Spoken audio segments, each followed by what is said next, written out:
Now, I'd like to think of myself as a nice person, but I can't help it. I have to admit that I believe if someone commits a crime, they should be suitably punished and put into jail. I don't expect them to be treated like a prince or a princess. I want them to literally rot in hell. In fact, if I had my own way, I would bring back the death penalty for paedophiles and child killers who would automatically face execution.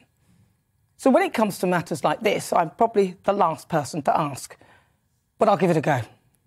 Apparently, deaths in prisons have hit a record high, from 318 last year to 371, even when taking into account COVID deaths during the pandemic.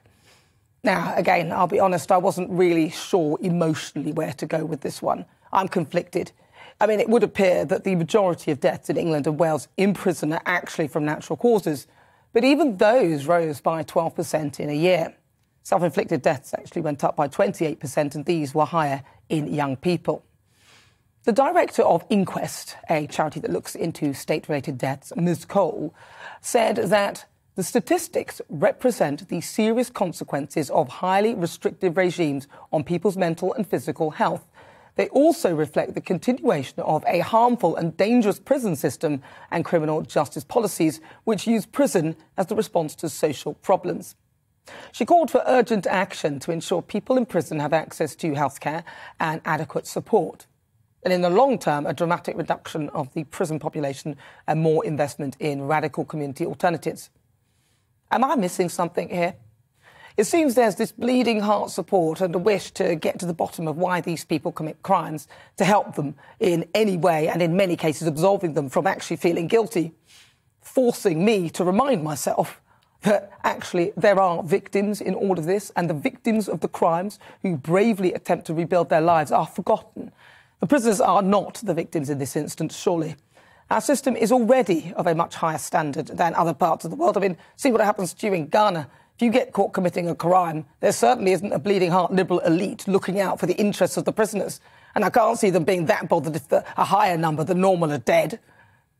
I was reading that the latest figures show that only 6% of crimes are solved, down on the previous years and much lower than the 15.6%, 15.5% rate 6 years ago when records began.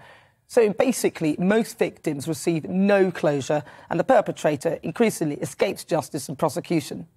Those in prisons are just the unlucky ones. And the number of sex offenders, well, that's hit record highs.